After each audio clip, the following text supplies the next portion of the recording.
On va parler de la décoration de l'entrée. Alors, c'est un espace où il va falloir apprendre à réconcilier pratique et décoratif. L'entrée, elle doit être aménagée de manière fonctionnelle. Le plus important, c'est de pouvoir y ranger vos affaires du quotidien. Donc chaussures, manteaux, sacs, il faudrait que chaque chose ait sa place. Sinon, c'est très vite un espace encombré. Une entrée, c'est souvent un espace plutôt petit. Et donc, si on n'a pas les rangements nécessaires, ça va être forcément le bazar. Alors que, n'oubliez pas, pour vos invités ou les gens simplement qui ont sonné à votre porte, votre voisin par exemple qui vient demander du sel, eh bien c'est la première chose qu'on voit de votre intérieur. Donc voilà pourquoi il est aussi assez important de savoir soigner la décoration de son entrée. Et pour cela, on va faire une recherche de tendance sur les réseaux sociaux. On va choisir son style et on va choisir des couleurs, des matières de mobilier et des finitions qui vont s'accorder pour ce style en passant par la case planche tendance évidemment. On va en parler ensuite, mais d'abord, j'aimerais lister les éléments de mobilier que vous devez absolument trouver comment intégrer dans votre entrée, que ce soit une entrée séparée ou une entrée qu'on va faire directement dans la pièce de vie. À la fin de la vidéo, vous allez voir quelques exemples d'aménagement et de décoration de l'entrée. Pour les deux cas de figure, donc les entrées qui sont des pièces séparées, mais aussi des entrées où on va entrer directement dans la pièce de vie et il faudra du coup chercher des solutions de séparation visuelle entre l'espace entrée et la pièce de vie. Alors, sachez que lorsqu'on entre, donc il faut avoir des rangements fermés pour les chaussures, mais aussi les petits accessoires de tenue de tous les jours. Donc je parle bien des bonnets, des chapeaux, des gants, etc. Il faut avoir un endroit pour ranger les clés, idéalement un endroit pour poser le courrier de manière discrète. Il faudrait avoir une penderie fermée et un espace où on va pouvoir poser le manteau du jour et le sac du jour parce que nous sommes nombreux à ne pas toujours avoir envie d'ouvrir la penderie.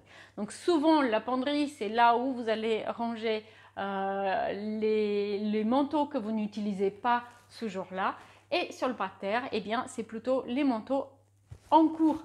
La penderie est aussi souvent l'espace où on va chercher à caser les sacs et les cartables.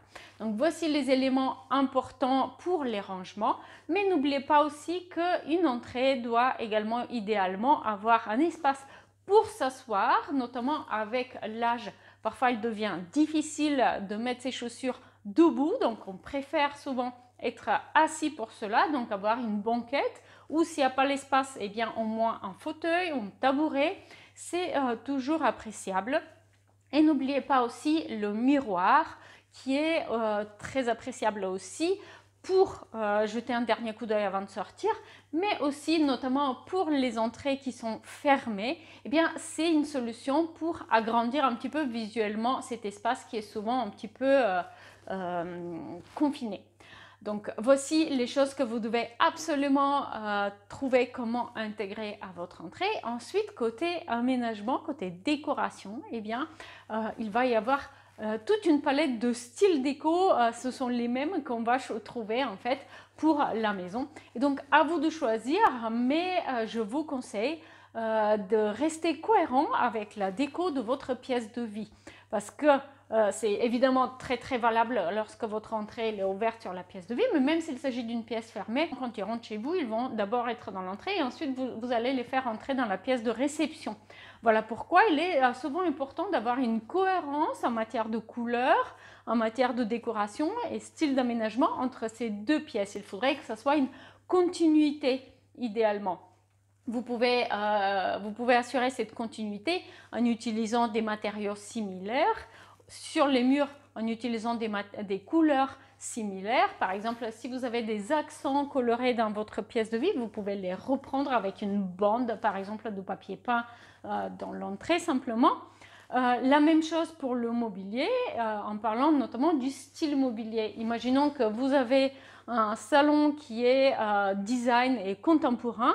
Eh bien, si votre entrée elle était rustique, ça ferait étonnant. C'est important d'avoir une continuité, et s'il y a une transition, eh bien, il faut soigner cette transition. Je vous conseille, comme toujours, de faire une planche tendance qui va du coup intégrer au moins en partie votre pièce de vie. Donc essayez de mettre sur la même feuille de papier ou en numérique sur la même planche Canva, d'intégrer les couleurs et matières que vous avez utilisées dans ces deux pièces pour vous assurer qu'il y a une cohérence. Une autre faute d'aménagement très courante que je vois beaucoup dans les coachings que je fais au sein de l'espace membre, c'est de ne pas prévoir assez d'espace vide dans les entrées.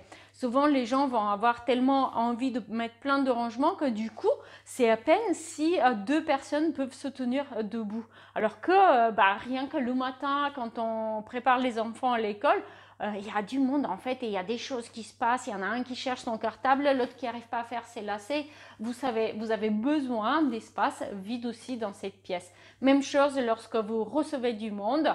Eh bien, il faut pouvoir s'y tenir tranquillement pour se dire bonjour sans être face à face trop près. Donc, n'oubliez pas de laisser suffisamment d'espace vide dans votre entrée pour l'utiliser confortablement.